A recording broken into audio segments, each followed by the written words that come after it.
Good morning and welcome to the People Pleaser Support Group. If this is your first time here, my name is Tina Rose. I am a recovering people pleaser. And if you are returning as a viewer, welcome back. I appreciate you, my dear friend and kindred spirit.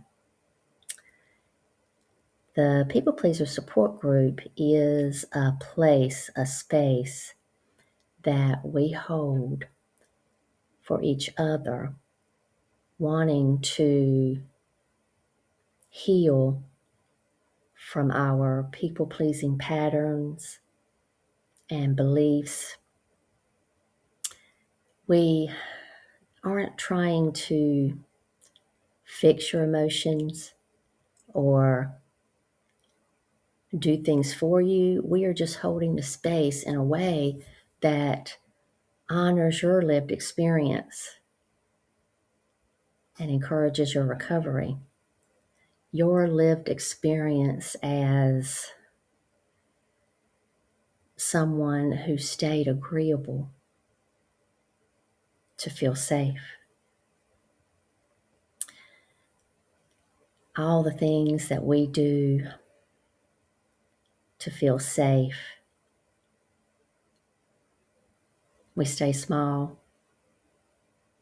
We avoid conflict. We can do one of the 4 responses is fight, flight, freeze, or fawn. And in my experience, I was a big freezer.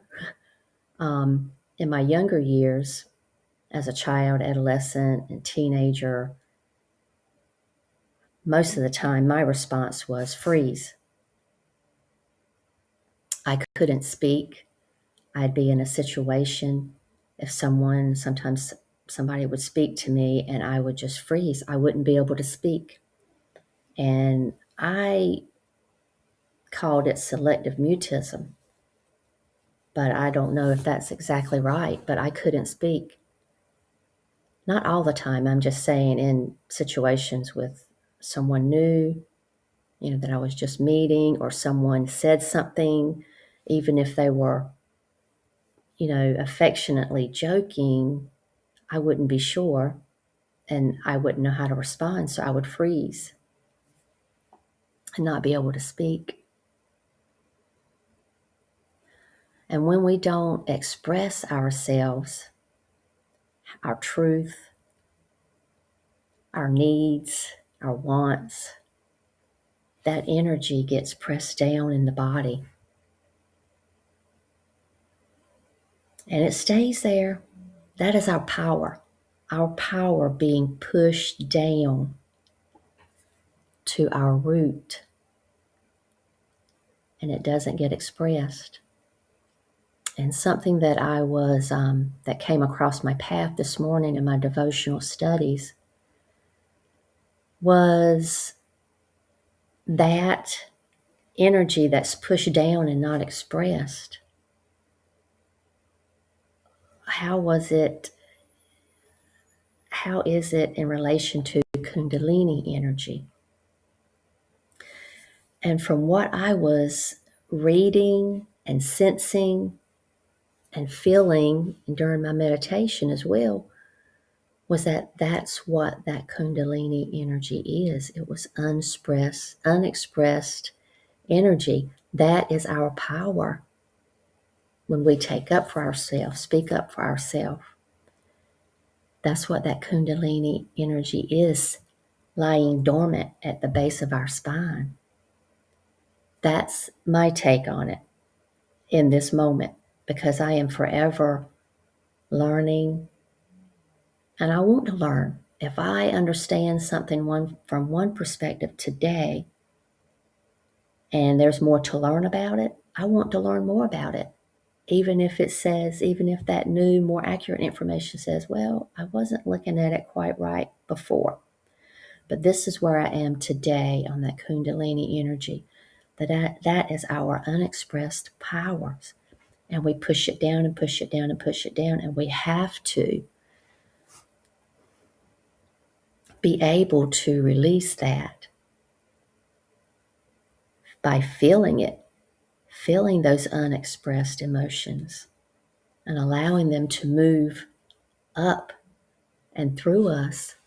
And hopefully we can do it a little bit at a time.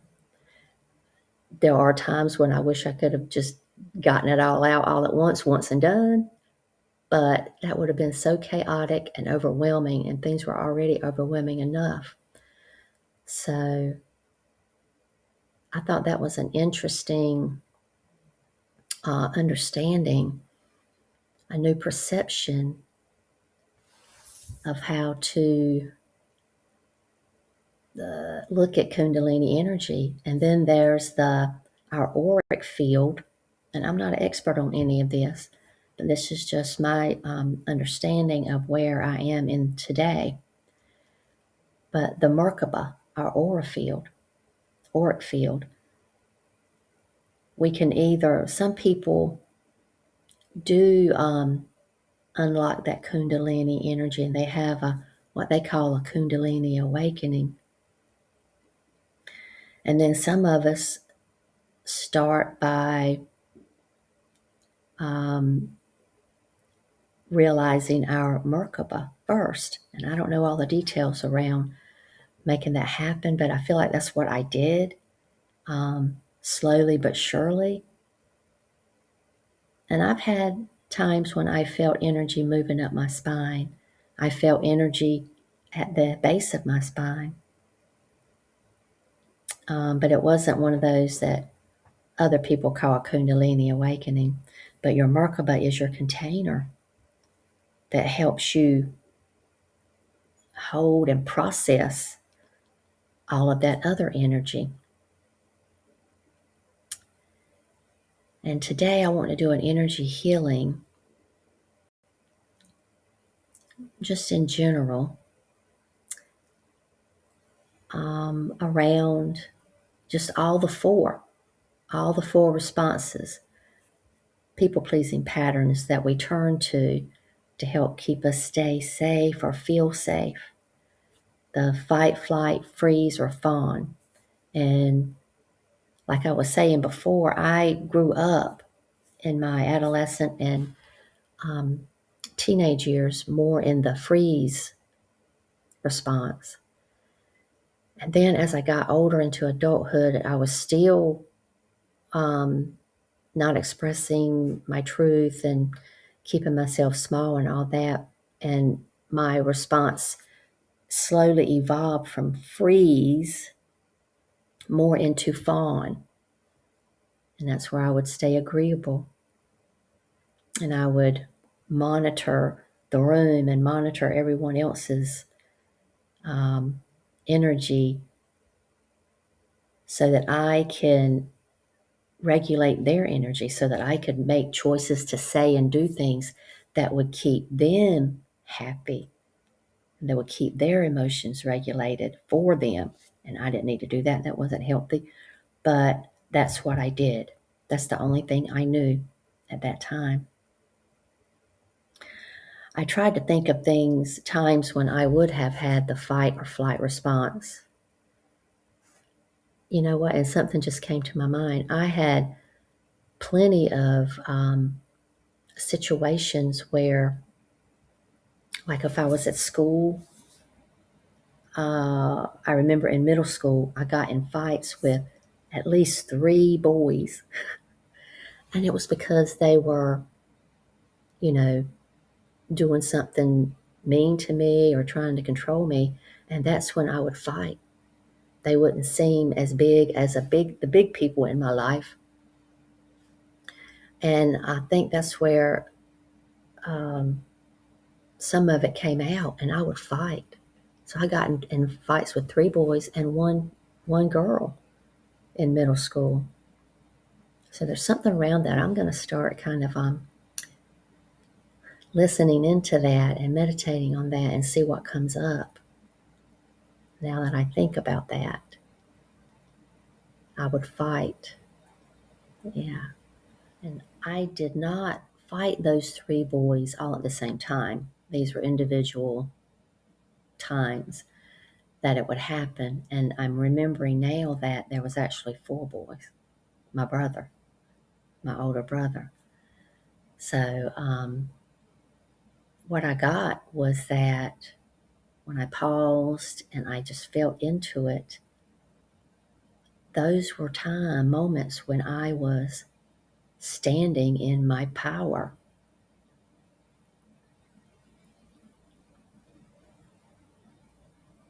Perhaps. Now I'm thinking, okay, there's the fight response. Fight, flight, freeze, or fawn. And that fight response, maybe that was, maybe that was the only way that I knew. So I have had all 4 responses in my life, with most of my time being in freeze or fawn. But that kind of brings me some joy to know that I did have a little bit of the other 2,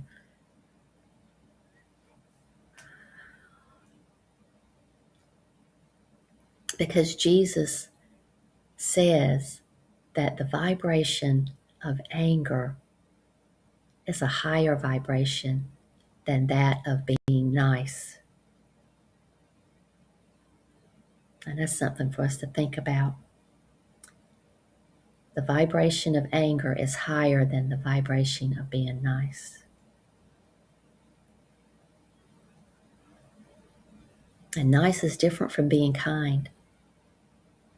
You can be kind without being nice. Nice is people pleasing. It's looking for the right thing to say, the best way to be the most polite so that you don't make the other person uncomfortable.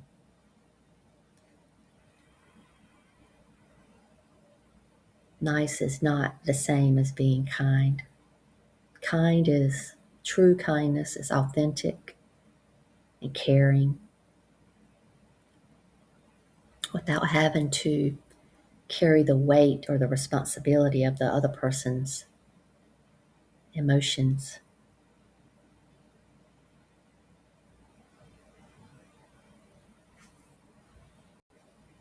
And right at this moment, I'm having some ego activity where earlier it's like I'm kind of learning as I go, learning as I speak on this video. And the ego activity is saying, no, you have to have it all figured out before you speak about it. And my higher self is saying, you got it, keep going. So I'm not going to go back and edit that video. I'm just going to leave it as it is. That's what life is about.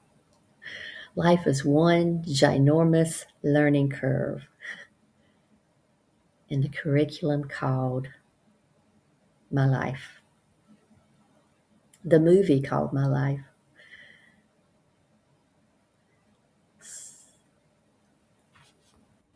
Another thing that I want to point out right here before the energy healing is when we call back our power.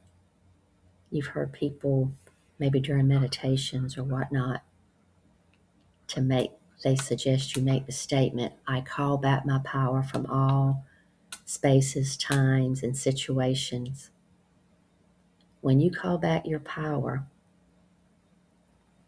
this is saying, I am now setting my intention to choose my power, to choose myself. So then, once you authentically set that intention to call back your power, the situations that you need begin to come up in your experience for you to then choose to take back your power, to stand in your power. That's what that statement does. It brings up the opportunities for you to choose again and choose yourself to call back your power. It's not a little magical trick that the universe will do when you make the statement to call back your power that washes away all those places and times where you had given away your power. It's time for you to choose to stand in your power. And I was witness to that many times and learned that lesson firsthand, that it's not a magic trick. You have to feel the feelings, see the pattern, call it what it is, and allow it to just pass through and be released, transmuted into light and love, and be alchemized. And it's okay, it's worth the work. It is definitely worth the work. So in today's energy healing, it's going to be an overall support energy where I have infused 2 crystals. The first one is an amethyst. I have a bigger one, and something was telling me go back and get the bigger amethyst. And I thought, okay, is that the ego activity? It doesn't need to be big to be strong. This is just as powerful. It's programmed the same way as that big amethyst that's, 100 times bigger. Or not 100, but you get my point. So this amethyst has been programmed to help us release negative patterns, to recognize and release negative patterns. Okay, and it's been infused with vocal tones to amplify those healing frequencies of that programming. And I also have here a peacock ore. Yeah, this is not doing it justice. It's so beautiful, like pearlescent type rough finish, glitters, and there's a shiny in that light. But this peacock ore is programmed to balance heart and throat chakras. And they're right here in front of the computer. Both have been infused with an appropriate vocal tone to help increase and amplify the healing frequencies from each during this energy transmission. And get into your comfortable position. Say, I am open to receive.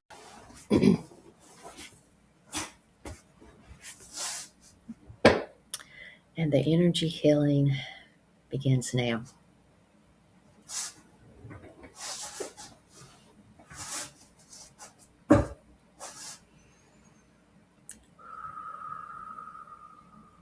And take a few rounds of your deep breathing.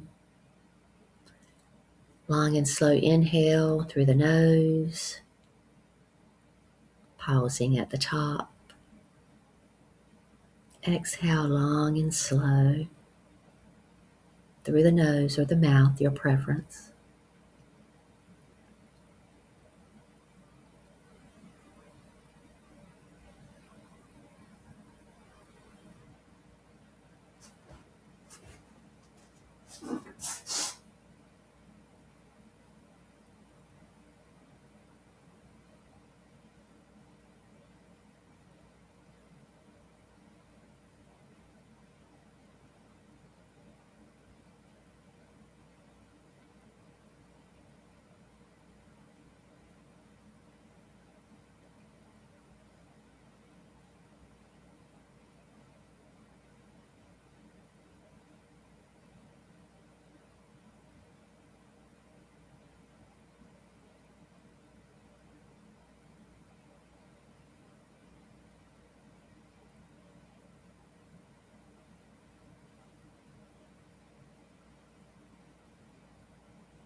I allow what others need to hear and receive to channel through me clearly and consciously.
And affirmations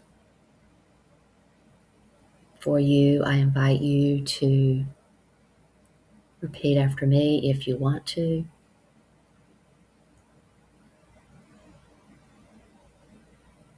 I can be disagreeable and still feel safe. I can disagree and still be safe.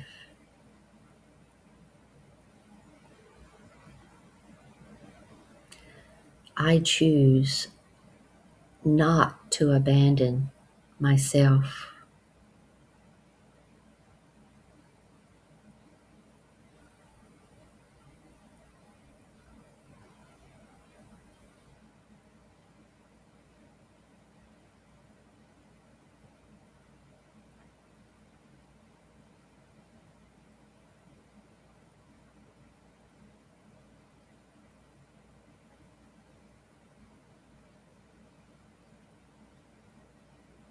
I choose to be kind over being nice.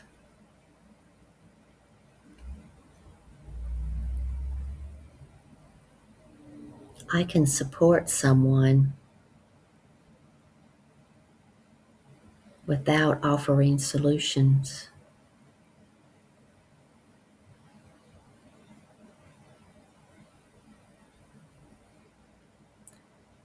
I can show up honestly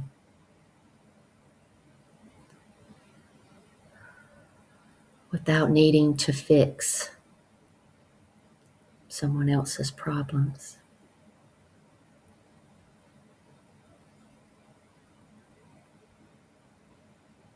I am safe to stop and not fix.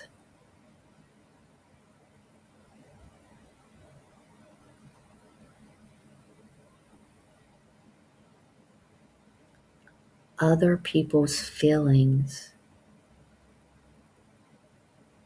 do not define my character.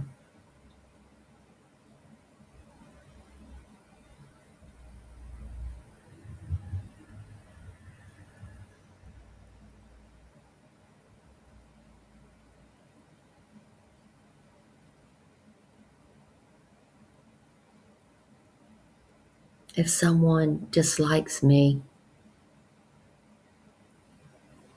or the choices that I make,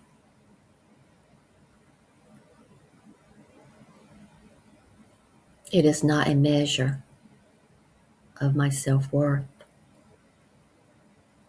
It is not a measure of my worth, period.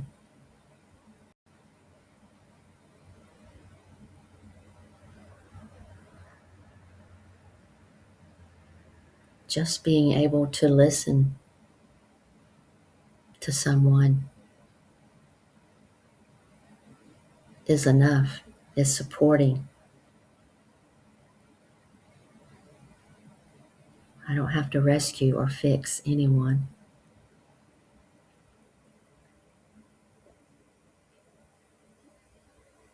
Other people have their own inner guidance available to them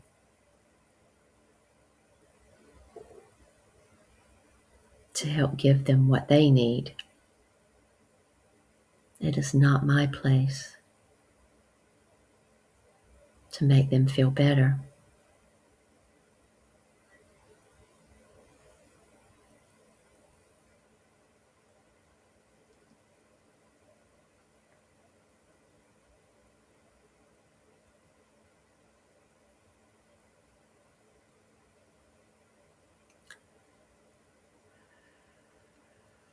I bless others by blessing myself first.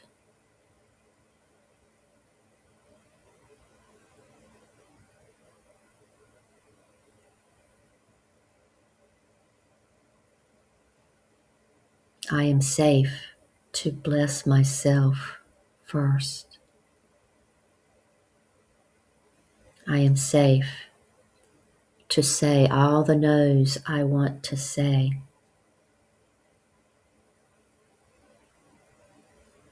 I am safe to stop over-explaining.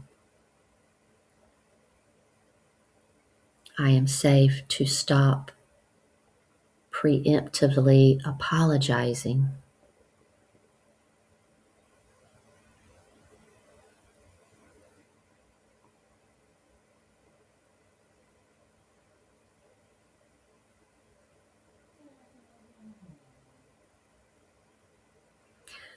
When I love myself,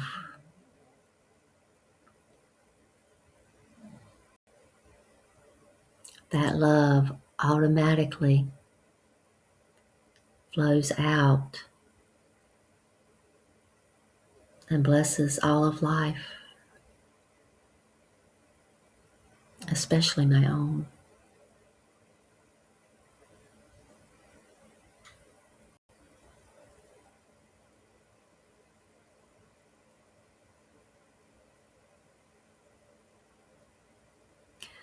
I choose my healing.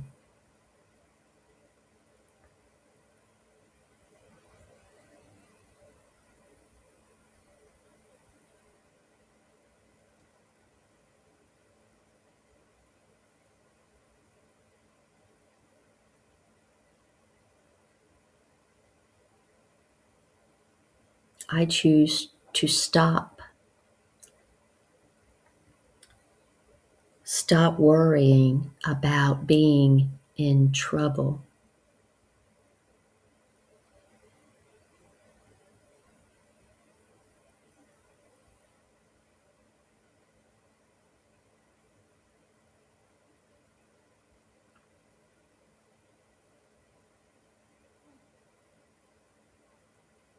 Choosing you puts you in your power. Not being in trouble.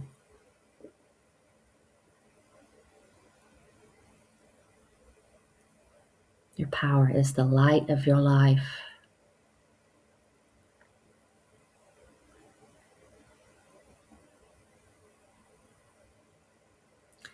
Allow your higher self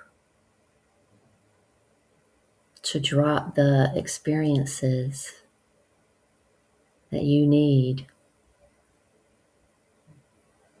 on a daily basis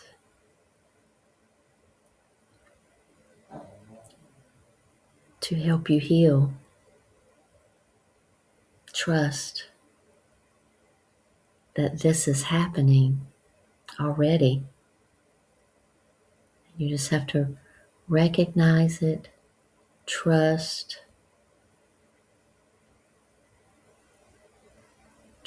even in when you fear the outcome. That's how you heal, moving through that fear.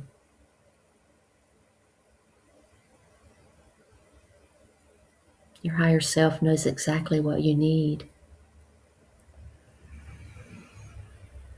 It stands beside you and walks before you, leading the way. You must go to find yourself complete.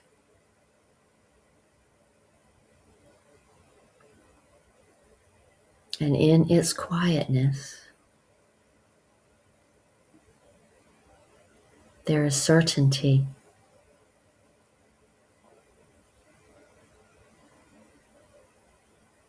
And where is doubt or fear when certainty has come?